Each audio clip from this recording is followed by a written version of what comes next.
and look at it. So, well, good. Well, those are some great things to start with in discussing. And actually, I thought I'll go ahead and start with a couple of what Megan and Lauren were saying, because I feel like that's a good place to start as a beginning focus as far as when we talk about process and documentation, or if we're looking at a new system. Oftentimes it really is identifying what, I feel like one of the best practices is identifying how we do business and then aligning our CRM to match that. So many times we buy a system and we think, oh, I love the functionality. It's not quite how we do business, but we're going to fit ourselves into the CRM box instead of making the CRM fit our company, right? So Lauren, as you're exploring options, and then Megan, as you, and anyone who's documenting, you know, the process, one of the best things I always encourage you is to start with, if you haven't done this already, is to use a process map. Have you guys ever developed a process map or kind of a flow chart? It basically identifies how information flows in your business, and then how does and then documenting how does it match up to your CRM. So I have a couple examples I was pulling up as you were talking here. Let's see, this one I will show you. This is actually a Cosential one, some old Cosential ones that were made available for people in implementation. So you might recognize these, you might not. But this one here, basically, it just is pretty simple. You can see it doesn't have to be highly technical. I'm happy to send this to you. I know Courtney's got some great process maps also that she can share with you.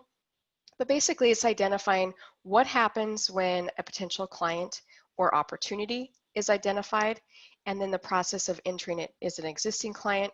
Yes. Okay, great. We update the client in Cosential as needed or in any CRM, and it walks you through that process.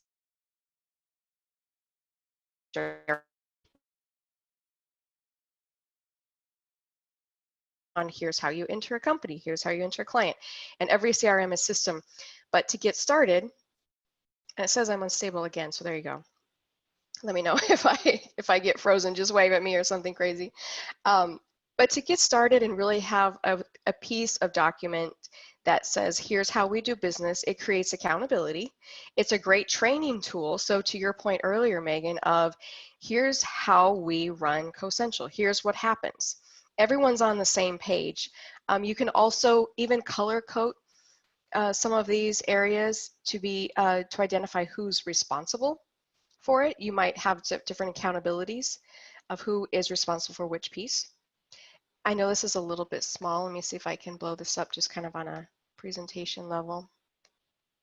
So again, just taking some time to work your way through this, and it won't take you long, likely, but it is definitely helpful in putting together that process.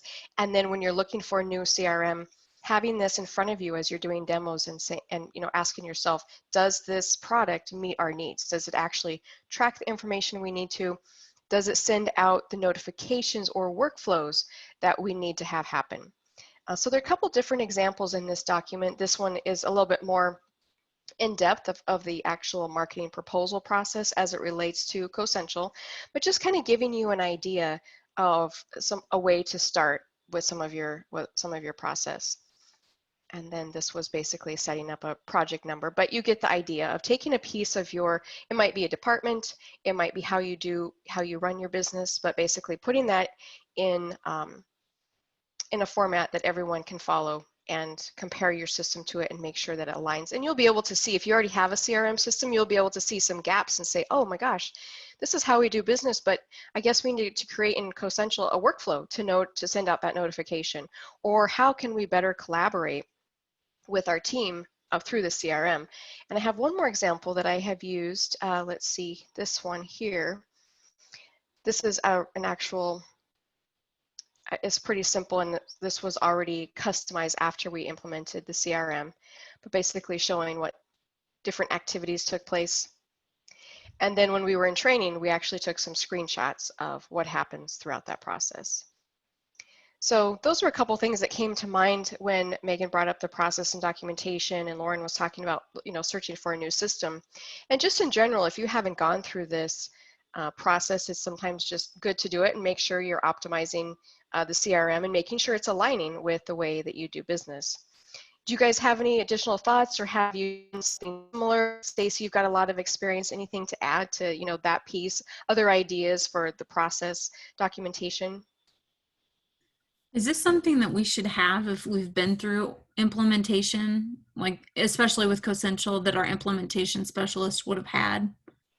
Not necessarily. This other document here, uh, if you used, let's see, what's it called? Teamwork. Did you use Teamwork for your implementation as your process? I know some things have changed, so not necessarily. It is, when I worked at Cosential, it was usually part of, as an implementation specialist, and I know they have a different title now, but it was usually something we encourage the client to do. But if it wasn't something that they will do for you, it's usually more of an internal exercise that they encourage you to do.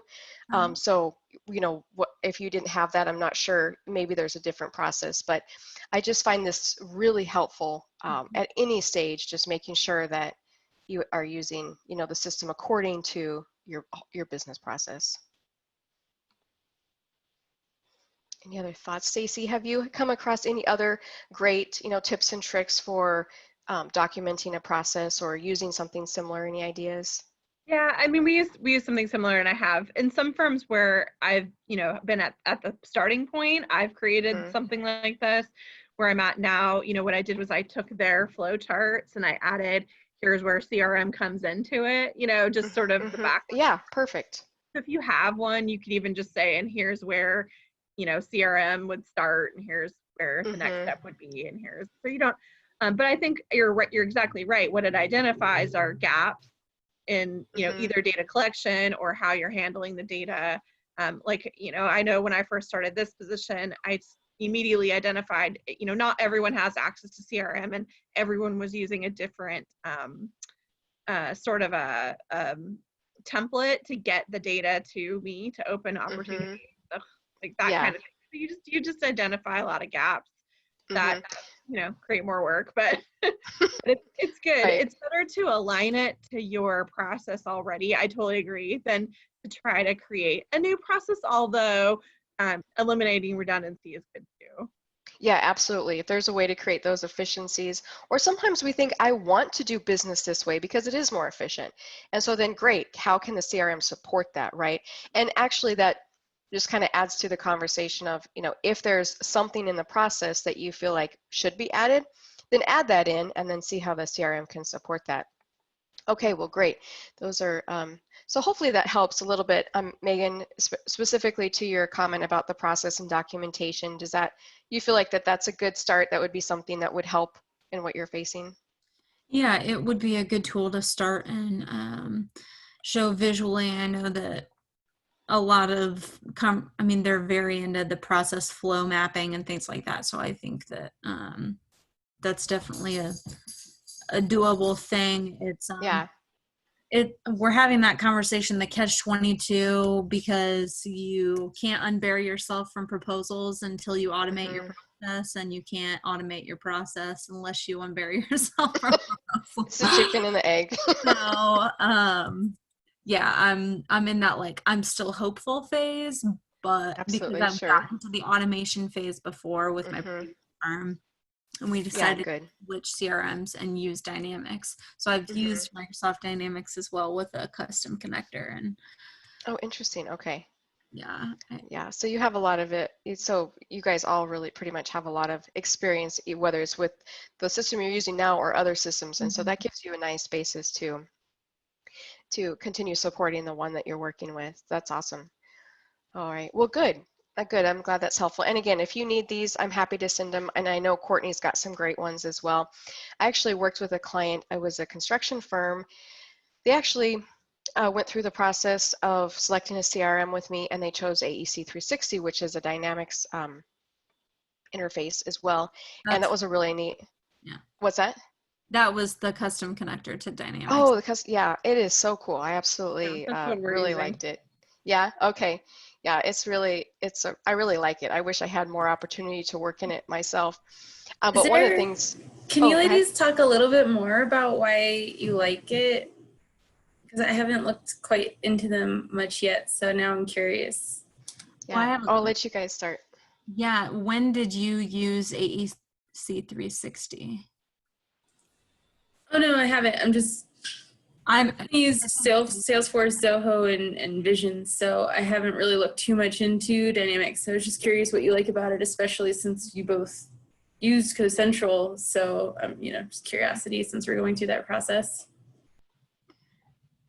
I think for me, the AEC 360 wasn't as responsive and didn't take ownership of their issues. I kind of felt like a guinea pig when we used them, and that it was like, does this help? Does this help? No. And their interface was really nice. I will tell you, in comparison to CoCentral, it looked way better. I found myself, me and the other person who implemented it had a lot of workarounds that we had to create to make stuff work for us, because it was such a custom system. You can think of it kind of like Salesforce in that it can be whatever you want it to be. I mean, Dynamics at its base is very customizable. But I miss like filtering, and the views that they had were just really easy to work in. I didn't feel like I had to create reports for every report, like every view I wanted to see. It was easy to just turn those on and off in a project view or a contact view. And we also had a couple of our affiliate companies were using the system as well. So that is really where it started to break down for us, because when we integrated them, we could never completely separate their projects, their contacts, their opportunities from ours. And our ERP system was Viewpoint, and there were like a fundamental thing that never worked for us was finding out who worked on what project. Like it just, that part of the connector never worked. So for resumes, that was essentially useless unless you manually populated those fields. Yeah, interesting. How's your experience been, Stacey? Well, I can give you long and short, but I'll start with short and you can ask me long later offline. But we're huge, so let's just start with that.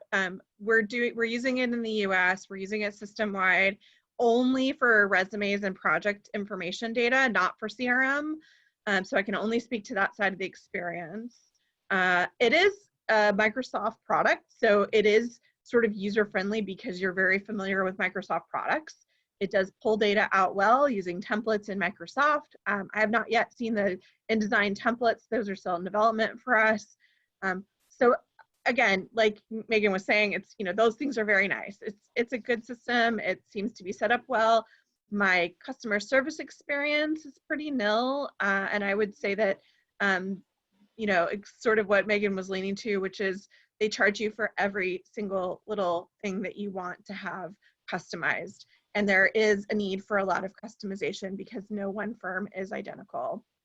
So that's been sort of the breakdown for us, has really been the time and the money that it takes to get it set up the way that we want. But being a large firm, we have in-house R&D, so we have been able to, sort of do some things ourselves. But every system has that,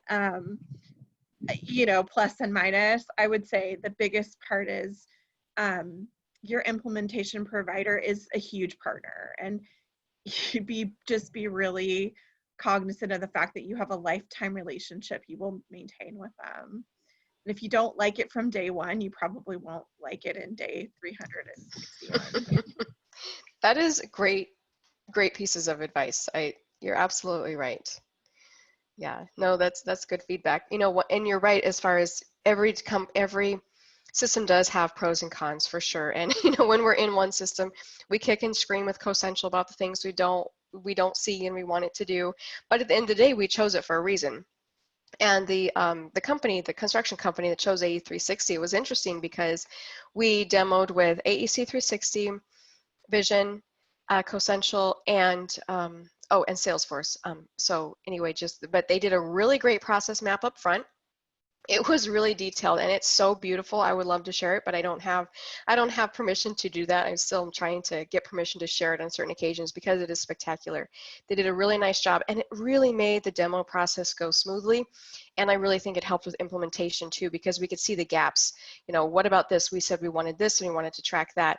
The reason why they chose AE 360 is they decided they did not want a proposal automation feature. But their company relies so heavily on Outlook to an extent that I have never seen before. The amount of invites and the way that they use Outlook, AEC 360 could support that because it is a Microsoft product and it supported it very naturally. So that became a really good fit for them because of that. And so that was kind of an interesting process to see. So just adding though my 2 cents from that perspective, you know, as you go through and look at them. So moving on to kind of thinking about the data gap. And so that's interesting. So Megan, what are some of the things you're working on as far as just seeing what information you've already imported through the implementation and then realizing how do I get from here and collecting the rest of the data, or what are some of those data gaps that you're experiencing? Because I know we've all been there or there with you. Yeah, Guidon does a lot of federal work, and so Okay. there's a lot of IDIQ contracts with individual task orders, and they have that set up really well on the opportunity side. Mm-hmm.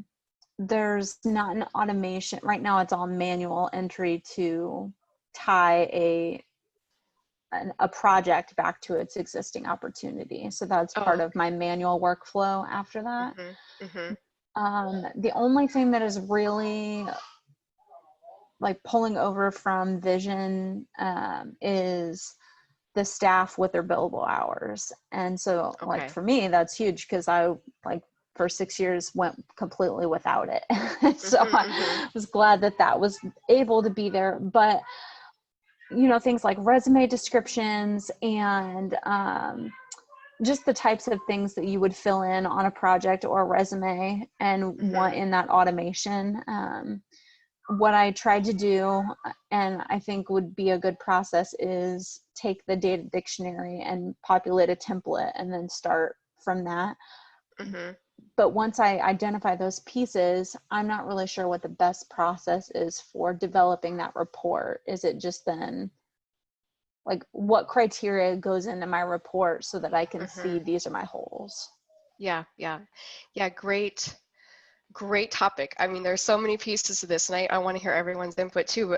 But a few things that come from my thought initially, and some of my best practices that I would encourage you to take a look at are a few things. One, when we look at, let's see, I have so many thoughts colliding here. So one of the things that comes to mind is and actually one of the things I train on is because we do have all of these projects now. And so what do we do with all this data? Where do we start filling it in? Because it all needs to be done. And it's kind of the, you know, how do you eat an elephant, you know, one bite at a time. And I'll usually, start with my best practice is to make sure it's part of your proposal process. So at the end of a proposal, what do? You package your InDesign file and you update CoCentral or whatever CRM you're in. So you have all those red lines and you're updating that project description and those dollars and those change orders and everything that your project managers have redlined for you during that proposal. Then you have that, because oftentimes that information is what you're using regularly and you're using more immediate. So then you have those. And then taking a look at your projects of the top 10, if you will, projects that and maybe it's 20, depending on the size of your firm or your location, or maybe it's less. But what are your main projects that you always highlight, no matter how old they are, no matter, you know, or maybe they're your top 5 projects for your top clients, and update those project records. That allows you to create some efficiencies and sort of reward yourself in, now I can create those project sheets. I can have the resumes with that information. It's there, it's up to date, and then kind of work your way back. Okay, what did we work on this past year? You know, year 2 to 5, and then older. And you may have to at some point create a limitation for your project of this, because okay, how far do we go back? Sometimes we're not proposing on information that's older than 10 years. Maybe it's even 5 years. It just depends on our location. But I know in Phoenix, anything older than 10 years, an owner never really wants to see it unless it's a really big job, and maybe some of your federal jobs, they may want to see some older work if it's a really relevant project. So start with those and finish those records out. So again, you have something tangible, you sort of rewarded yourself, you've created some efficiencies with things that you're using all the time.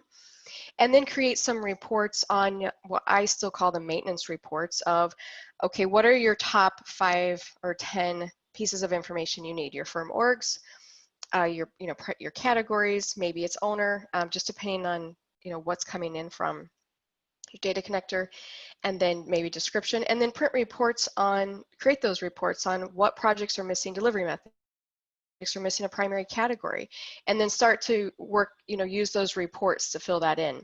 I am helping a company sort of backfill some information, so I do understand your pain in having to go back a lot of years. And I celebrated the day that every project out of my 980 projects had a market. I mean, I started with so many that had no market, and now we all have markets, and now I'm kind of working my way down. But there's so much that happens simultaneous too, right? You have a proposal, so you fill in, but at the end of the day, you will gain some ground. So those are some of the first best practices that kind of come to my mind that have been successful for me. I'll just kind of open it up to the group too. You guys have a lot of experience. What has worked well for you to, close that data gap and get the information you need? Actually, Lindsay, I'll start with you this time, because I know you guys have a lot of projects you work on and data you're filling in.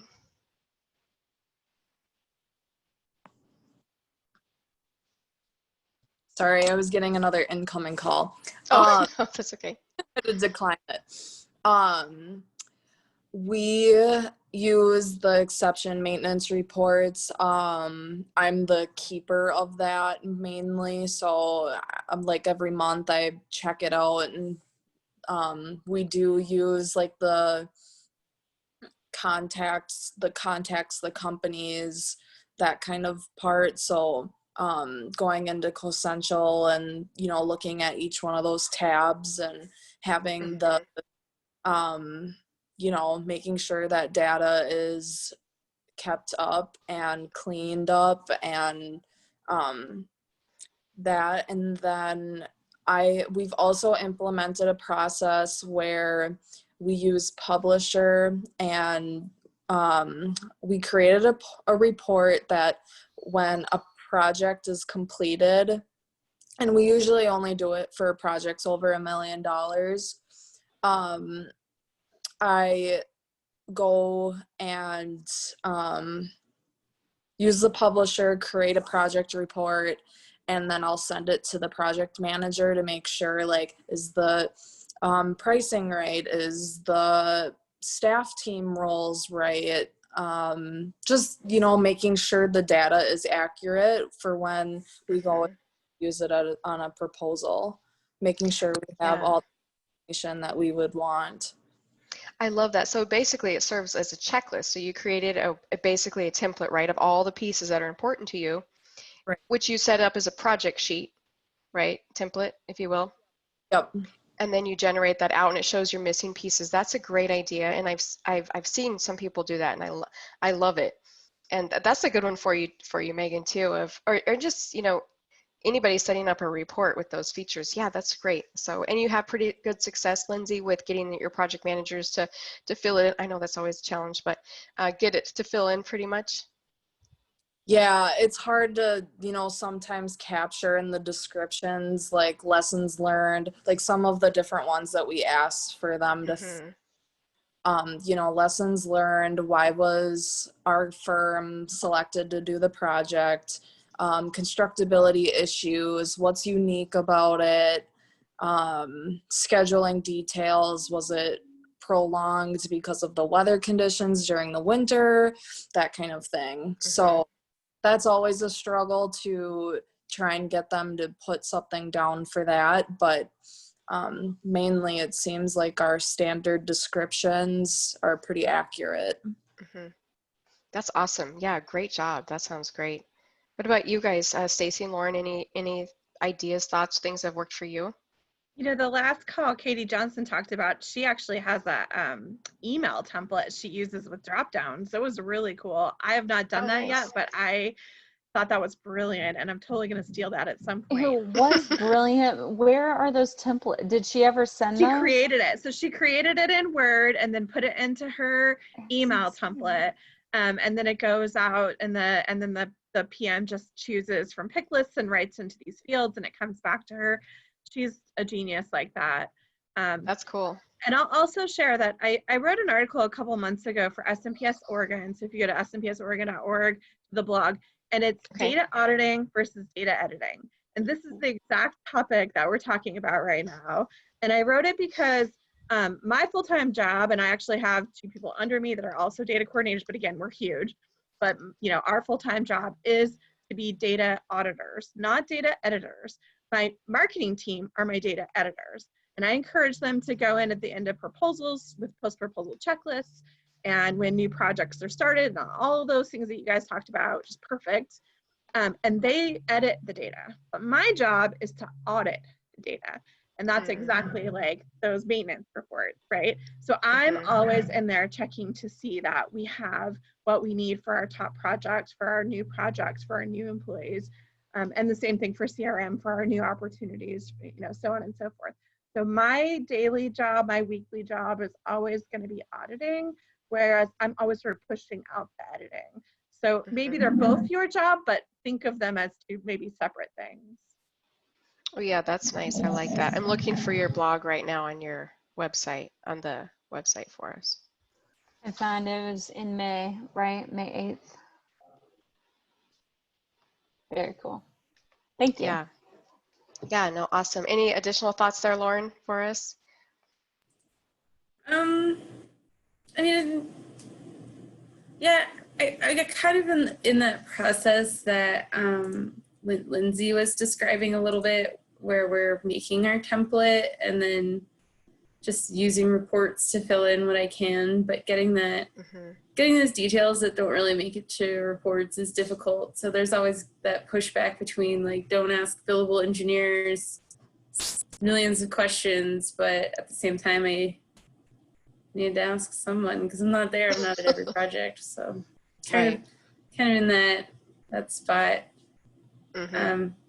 Yeah, getting data is hard. I mean, sometimes I'll email an engineer and then text them like, hey, I emailed you. I need this for a proposal. Can you get back to me by Wednesday? And that's actually proving to be really good, because then they have their busy day and then they go home and they like, I can tell they're like emailing me back at 7 o'clock. And a lot of times there's simple yes or no answers. So I try and ask, like, be incredibly straightforward with exactly what I need to know from them. And then I get those answers. So I think following up an email with a text, like, while it's really annoying, is incredibly effective. Well, and once you have the information in your database, they'll realize that you're asking fewer questions because you have what you need. So, you know, creating a process to do that capture. So those are some all really great ideas, and hopefully that will help as you move forward in filling things out, you know, Megan, for your system. And I know we're getting close on time here. So kind of along the same lines of, these are the things some things that I came to mind today that I wanted to just sort of drop with you and kind of get your input too, see if you had any other ideas. But one of the things I've been working on the last few months is with the clients I work with is kind of realizing our gap in, I don't want to say so much the process of using the CRM, but our communication.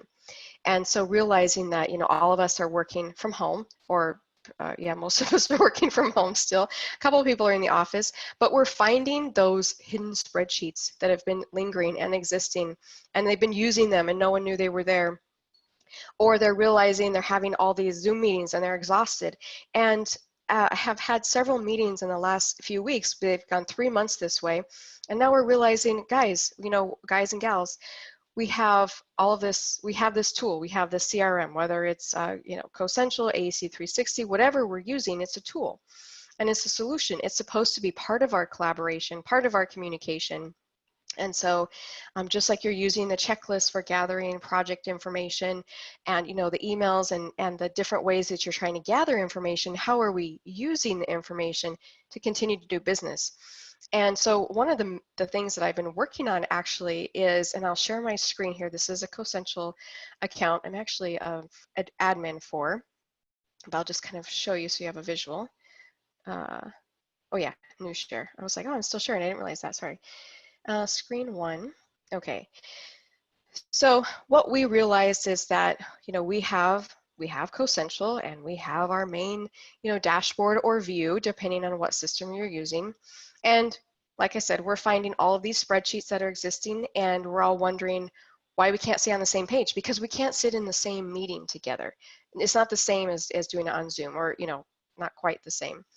And so we really took some time and we developed dashboards or views for each department, and we got super simple with some of them. Like our field survey guys, they really need to see a handful of things, and so theirs is really basic. We took their spreadsheet that they were using, we developed a report, and then we used it as the base to develop our view on the dashboard, so that when they log in, they don't have to look at everything else that they were looking at before. And we did that for every department, and put their reports on their dashboard so they could see them. And some of them are really in depth, like our BD folks. They have all kinds of stuff going on. It's just crazy. But the point is that everyone was looking at one thing. And so we really took some time and we drilled down and created dashboards, views, reports, as basic as we needed to get. You'll even notice that some of our shortcuts are super limited, only to areas that they even access.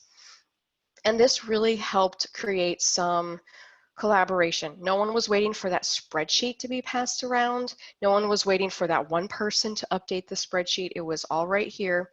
And we've been using, this firm, EPS Group, has been using CoCentral for a couple years, but it's taking us this long. We needed COVID to happen for all of us to work virtually, for us to realize the gaps in our communication, and then how we could use our CRM, CoCentral in this case, as a collaboration piece for, again, setting up our dashboards, our reports, and then training a little bit better on the pieces of our opportunities, whether we're adding in our competitors, our other contacts and companies, and making sure that all the information was there. So that was really, even though I know this information and I'm excited about dashboards, I'm excited about reports all the time because this is what I do, it got them excited to do it. And then in the end, now I have committed users because they're finding the value in it, and they're realizing it actually saves them time in updating that spreadsheet all the time, and their team can now see this all at once rather than waiting for their weekly meeting to sit down in a conference room and go over it. So anyway, those just a couple things I wanted to sort of leave you with, and falls in line with a few things that we were talking about of just, creating those, shortening those gaps in different parts of our business. So any thoughts with that, any successes you've had, or other things that work in creating the collaboration and encouraging communication with your teams, especially the last few months? Yeah, we're definitely doing a lot more what I call asynchronous working, where everyone's got a different schedule, due to kids or whatever the issues are. Not everyone is on every call. So I think dashboards are huge. These are actually really great. We have a client dashboard. It's like sort of the history of the client plus the future opportunities with the client. It's several tabs similar to this. In our Oracle system. But even to that extent, one thing I've started doing is creating a custom field for SharePoint links or Teams links now, because it's mostly Teams. So for the client page or the opportunity page, you can add a link directly to things like the, the proposal if it's an opportunity, or the pre-proposal strategy if it's an opportunity, or if it's a client to the client strategy pages. So just, yeah, exactly kind of what you said, though, is trying to get everybody to come to one place, knowing that you have that tool to do so. Yeah, no, that's awesome. Very cool. Any other success stories or ideas, things that have worked for you or you're working on?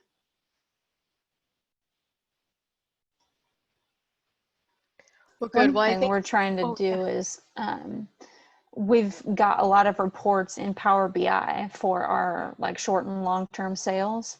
Yeah, so cool. There's I feel like some of our data lives in two places because it's pulling over from CoCentral, but it's not like talking back to CoCentral. So having this dashboard seems like a really great idea. I just don't know if you can do as much with these reports as you can in Power BI. No, you really, you really can't. I mean, there are definitely some, you know, CoCentral will keep it pretty simple, right down and dirty. And I haven't used Power BI a ton, so somebody correct me if I'm wrong, but you can definitely take it to the next level with Power BI.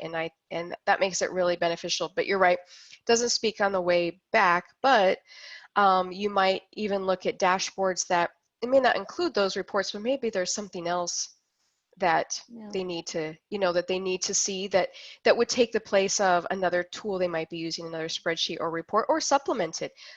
Especially our technical folks, they love to look at facts and figures. So looking at Power BI and CoCentral, if it's all valuable, they're going to love it anyway. So yeah, I like this idea because what they're doing now is passing around a spreadsheet and like color coding it with who updated what instead of letting it live on SharePoint and like live editing it. Yeah. Which boggles me. But we're working on it. That's short-term campaign. Right. No, I totally get it. Like I said, we're 2 years into this, and we're finally, this is where I felt like we were going, and everyone was hiding their spreadsheets, right? It was like a big secret until nobody can get together.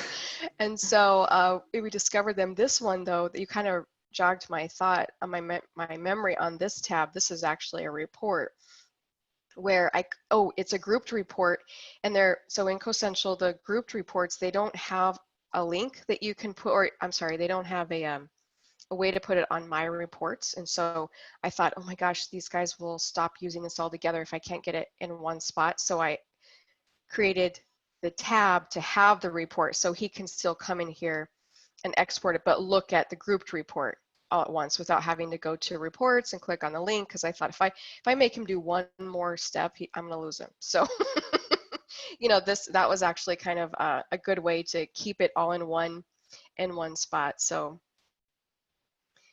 yeah, well, great. Well, any other thoughts or questions or anything that comes to mind before I let you go? I know we have about 5 minutes left, and you all have busy days still ahead of you, so.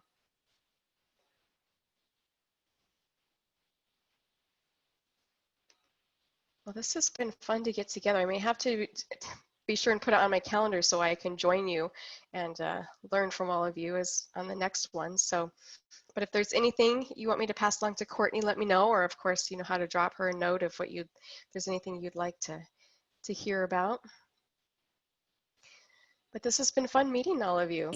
Yeah, sorry, as a mute. I guess if we wanted to use the 5 minutes, what is everybody using their CRM to store past projects, or are you using something else? We store our past projects in CoCentral. Is that? Yeah. We're still a pretty young firm, so they're all there. Like the case studies that we use, I made Word files and then made like a case study folder, and I just have like a folder with a ton of write-ups, and then the same thing with the resumes. And it's really hard to learn about the most recent projects. I feel like I have to use my memory a lot. How do people rely on your computers better and free up some space up here? Well, definitely the plus of any system, if you can get it, would be that if it's time card integrated, then whatever people charge time to would automatically start to show up on their resume, right? So that's sort of the one benefit to having the integrated system. That and the fact that, you know, probably with Word files, and it depends on how big your firm is and your marketing team, but each one is maybe written slightly different. So in one, they write their role one way, and another, somebody writes their role slightly different, or they write the project description or the project title even is slightly different, even though it's the same project. So the system allows you to create like one project title, one client name, one project description, but then a different role for each person, right? So that's sort of where you get the bonuses. And then the templates all look the same when you pull them out. I think that's all a bonus. It is all however, though, work. still, it's not like the work part of getting that data from the person goes away, but you maybe have to ask for a little less because you only have to ask for one project description from maybe the project manager, but then you would ask for the role from each person. So now you're asking for a little less information. I don't know if that makes sense. But. Yeah, I mean, right now I'm just using like project reports and specs to piece together case studies, and then whoever the proposal manager is usually involved with those projects, obviously, or else they wouldn't be working on that proposal. And then they can kind of help check for accuracy. But yeah, right now I'm manually putting all that together. So what you're explaining actually sounds like less work than what I'm doing now. Yeah, it takes work getting there, like Stacey said, but once you're there, then you certainly save that time because you're already, you're putting so much work in. And I know some companies who might have, say, the CRM side of Deltek Vision or Vantage Point. I guess now it's being called if you're getting the new one, and then they'll have, some like say Smartsheet for the project database, and then they have a finance system and it's all not connected, all disconnected. And so that does kind of make it hard though. So if ideally we find a CRM that can do it all for us, right? And maybe not have the finance piece, but at least would house the entire life cycle, whether as part of the pursuit process, those relationships, to your opportunity, leads, and then moving into your project.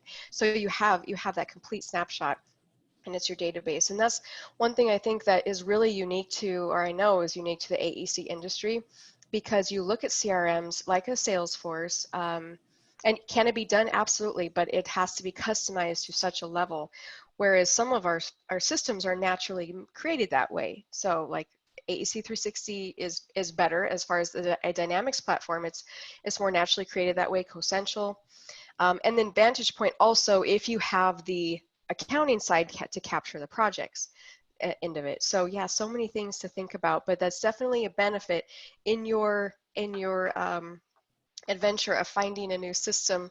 Would certainly be part of, or would be an advantage for you, right? To have everything in one area would certainly save you some time. And if you can put some, I don't know what internally your firm is like or your leadership, but you might need to put in some numbers of how long does it take me to do this and the amount of time it could potentially save you to create time elsewhere, to be more creative, to have more time towards a pursuit or another proposal. Sorry, maybe not, but you get the idea. Sometimes you have to have some of that background. Okay. Yeah. One thing to measure your time. Oh, I do. Yeah, I keep my own like Excel sheet separate from my actual time card, and like if they ask me how long it takes me to do a commissioning proposal versus an EPC proposal, and I think they were surprised that I had an answer for them in like 20 minutes. Nice. I was like nope, this is all the hours, and like this is the averages, and I had all the proposal names written out and like all the ones that were lost in one, and they were like, how did you do this? I'm like, just keep track. Just genius. I'm a genius. Just keep tracking Excel because I knew this question was coming. I knew it was. Yeah. So when they did finally ask, I was like, all right, like I'm ready. That's right. Very proud. Good for you. That's fantastic. Thanks. Well, great. Well, I should let you go. I do have another meeting to run to, but this was certainly fun to be with all of you. Thanks for taking the time, and hope you have an awesome day and awesome rest of the week and weekend, and hopefully I'll see you on one of these again soon. Thanks, Emy. This was great. Thanks, ladies. Thank you. Bye.